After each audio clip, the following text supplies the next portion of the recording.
All right, you're watching the Sports Roundup Show. This is our NBA segment with Mike Nelson and Cody Parks. We're talking about the biggest stories here of the week in the National Basketball Association. We're going to start off with the Lakers, who had a tough last two games. They've lost now two in a row on the road. And yesterday, no Anthony Davis. That's kind of reason why I think they lost. But it was it wasn't a great effort by the team. Mike, in 2 years, so we're counting all of last year and then the first half of this year so far. That's their first time losing back-to-back games. The other time it happened, it was pre bubble when it was those warm-up games. But other than that, first time back-to-back losing games. 76ers, they came to play, Mike. You had Joel Embiid, Tobias Harris hit that game winner. What else? Um, Other than LeBron, not too many players played. Dwight Howard showed his presence of what we missed. And they can. That was pretty much the matchup between the two favorites right now, who are MVP, between Embiid and LeBron. So they came out and played better. And then for the second game, Mike, the Detroit Pistons, they just seemed like they wanted it more. The Lakers were tired, no AD, nobody played good, and that was the Pistons championship game, playing the Lakers pretty much. Yeah, I mean the Pistons have been probably maybe the worst team in the NBA this season. I think they got the worst record, Mike. Yeah, the worst record. It might be the number one pick this year. But the going back to Wednesday's game against the Sixers, that could potentially be an NBA Finals matchup. I think that the 76ers actually, they could have blown out the Lakers had they played a better game, right? I mean, the Lakers kind of had one of their worst games of the season. Somehow they almost still won the game at the end. It just shows you how the Sixers really didn't take advantage, I think, of the Lakers' bad play in the first half, especially, right? I mean, they only made one 3-pointer, if I'm not mistaken, in the first half. And they kind of got it going in the second half, but they still seemed kind of out of sorts, the team. And then in the fourth quarter, they made a big run and almost won the game there, even took the lead there at the end. And then Tobias Harris hit that crazy shot to win the game. But it was kind of I would say kind of a bad effort by both teams in that game. And I guess we're going to kind of see that this season with the 72 games in such a short amount of time. Mike, I just want to say right now the Wizards have the worst record, but because of so many postponements, that's why the Wizards have the worst record right now.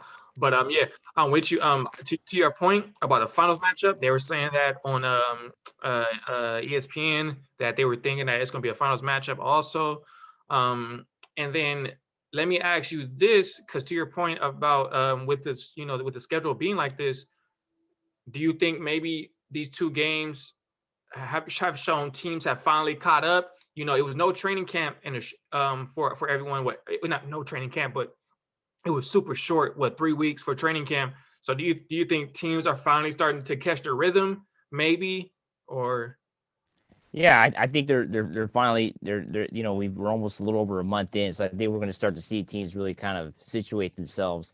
And I also think defensively, I think teams are going to get better, right? Because remember the first half of the year, we saw like high scoring games, like records are being broken, 150 points a game. We're probably not going to see that moving forward. We might see it here and there, but not as much. I think defensively, everybody's going to kind of get better. But yeah, the tomorrow now, switching over to the Lakers, back to the Lakers, they're going to be playing the Celtics tomorrow. That's of course every year it's a big game every time they play each other. And the Celtics are going to be a bigger test, I think, than the Pistons and Sixers. So we'll see how they respond tomorrow night. My rivalry going all the way back to the 80s.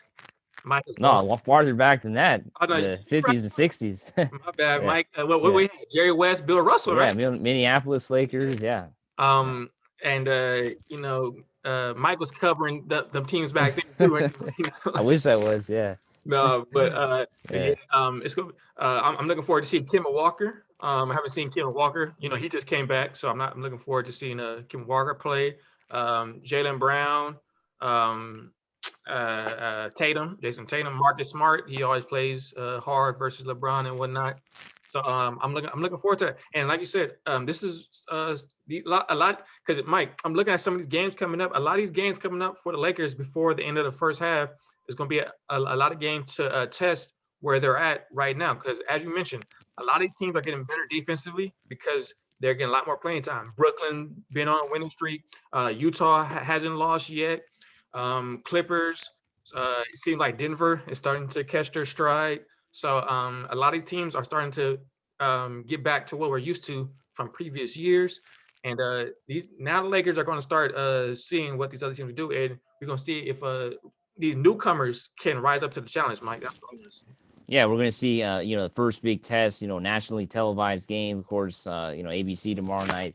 So yeah, we'll see how I think it's gonna be a really competitive game, to be honest. I think it should be close, especially if Anthony Davis doesn't play. I think it's gonna be a pretty close game. Question for you, Mike. Greatest Lakers Celtics memory? Oh, well, that's got to be easy. The 2010, right? Game 7. Yeah, that's got to be in our lifetime, right? That's got to be the best one. Mike, I can't remember if it was game 4, game 3, but Kobe went for like 40 something. In Boston. Yeah. It was in Boston because he said he was mad that remember the 2 years before when the Lakers blew them out on the court, and as the Lakers were leaving the arena, when the Celtics won the championship, fans and everybody was shaking their butts. So Kobe said Yeah. that this was definitely good revenge because he didn't want to forget that. RP Kobe. This was this week that the tragic happened last year. Yeah. Yeah, and that's my best memory. Kobe getting on top of the little stanchion, doing the 1, 2, 3, 4, 5, and Yeah, and then it was the first time, if I'm not mistaken, that the Lakers beat the Celtics right at home for like Game 7, right? It was the first time in their history, right? Because they had tried before, but they'd never been able to do it. So it was like the first time in history. Yeah, because I think if you see like the videos and memories, they were in the 80s when In they Boston. on Boston. Yep. Yeah, so it was the first time here in Staples Center here in LA.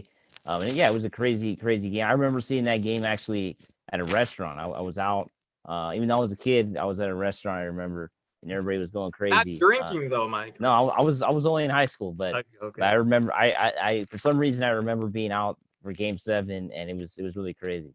Remember Metta World Peace? Kobe had a bad shooting game, Mike. Yeah.